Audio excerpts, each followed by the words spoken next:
In this video, I'll show you how to install a real traffic mod in GTA San Andreas Definitive Edition to add more vehicle variety and realistic NPC car spawns.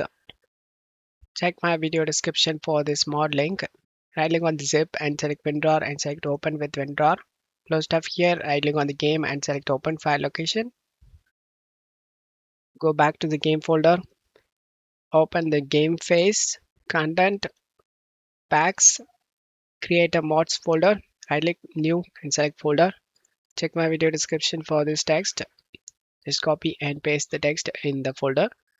Once you create, open the mods folder, drag and drop this PAK inside. Now you can launch the game. That's it. Now our game will have more varied traffic with different cars spawning across the city for a more realistic driving experience. I hope this video helped you. If the video helped you, don't forget to leave a like and subscribe. Thank you.